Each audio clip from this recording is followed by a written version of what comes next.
Good morning, my word nerds. Welcome to the marvelous Monday edition of Word of the Day. If you don't already know, my name is Christine. I am a member of the Perry Girls, and each and every weekday morning, I bring you a new and amazing word of the day for you to add to your vocabulary so that you can sound smarticles. So thank you for being here on the replay if that's where you're at. I really appreciate your time. Good morning, God's Brad. Hello, my sweet friend. Thank you so much for being here. So let's jump right in this morning, shall we? How's Mama? How's your mama doing? Good morning, John. I haven't seen you in forever. Hope you're doing well. Thank you so much. I love you, sis. I love all my Perry sisters. I love all my Perry peeps. All y'all, including you, John. So anyway, oh, I just got some sort of a message. Are we okay? Are we frozen? Doing well today. Sleep. Oh, good. Good. Sleep is good. Sleep is good. Sleep is very, very good. All right. So today's word of the day is hyperbole. Hyperbole. Now, I think I've done this one before, but I went back through all of my notes in my book of words that I do here, and I couldn't find it. So I like this word, and I want to do it. Even if we've done it, let's just do it again. Because it's a really cool word, and it's something that you, every single one of you, could absolutely use in a conversation today. I'm just saying. So, a hyperbole, Hyperbole, hyperbole, Hyperbole, and hyperbole. Good morning, Bill. A hyperbole is an exaggerated statement not meant to be taken lovely. Good day, mate. So yeah. That's what a hyperbole is. An exaggerated statement not meant to be taken literally. I haven't said this one before. Okay. Maybe it's one I looked up and I thought, I don't really want to use it right now. But I really like this word. So again, an exaggerated statement not meant to be taken literally. Now, let me tell you why I know that every single one of you can use this one, okay? I'm starving to death. How many times have you said that? I have to go to the bathroom so badly, I'm going to pop. How many times have you said that? Why are you starving? No, I'm not starving. I'm saying these are hyperboles. I'm starving to death. My daughter the other day, I'm so sick, I can't breathe.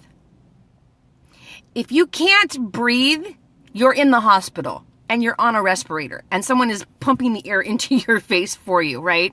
I'm so sick, I can't breathe. Okay, but these are exaggerated statements not meant to be taken literally. They're just a way for us to express ourselves. Thank you, Bill. I'm glad you get it. They're a way for us to express ourselves, right? But we go like to the infinite nth degree of over the top to make our point. But whoever we're talking to needs to remember that it's not to be taken literally.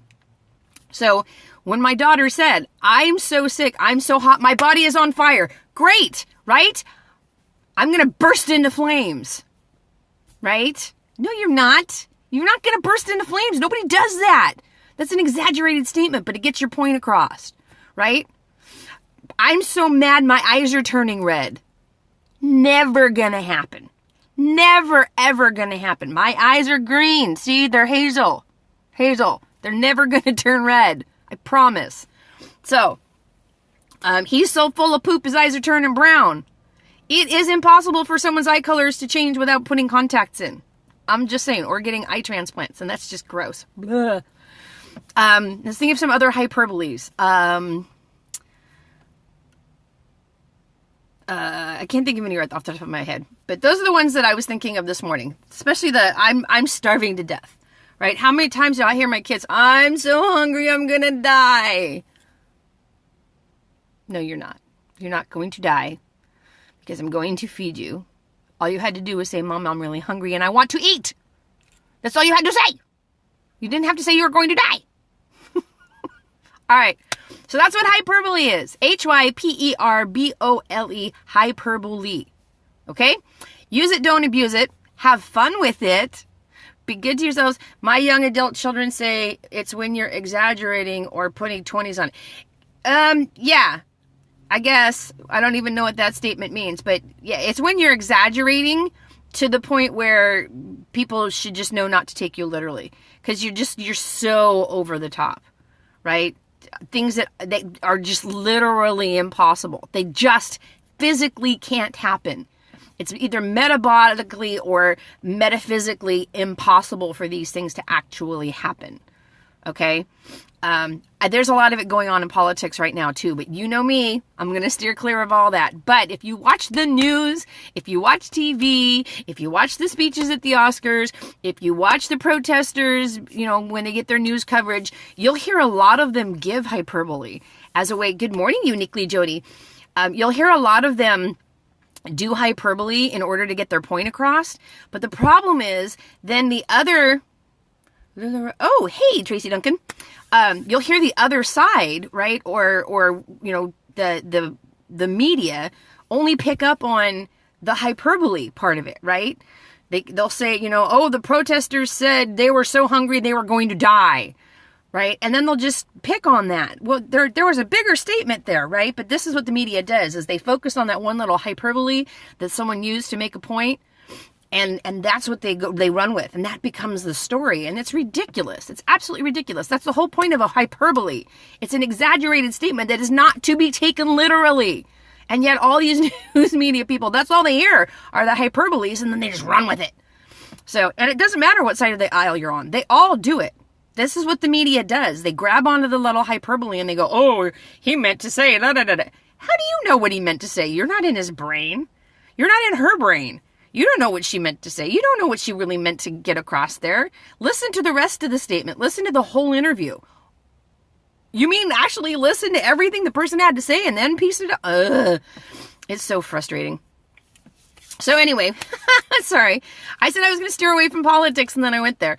But that's what a hyperbole is. It's an exaggerated statement that is not to be taken literally. And as long as we remember that it's not to be taken literally, and we come at it from a lightheartedness, right? Unless, of course, your child is telling you that they're starving to death, then it's okay to not be as lighthearted and be like, you are not dying. You are not dying, and you need to not say that in public. You are not going to die. That's the worst part, right? Is when they say things like that in public, and then everyone thinks that you're a really bad parent. And they don't know. But if they knew what a hyperbole was, and I could say, sorry, it's just a hyperbole, then we'd all be okay. So let's spread this one around, shall we? Hyperbole. Hyperbole. Hyperbole. An exaggerated statement that is not to be taken literally. Have fun with this one. Identify the hyperboles in and around you today. Make sure you point them out, but in a lighthearted way. All right, we don't want to be like, you're a hyperbole. That's just not nice, okay? Use it, don't abuse it. Be good to yourselves. Be good to one another. And until tomorrow with the terrific Tuesday edition of Word of the Day, mwah, love you all. Bye now.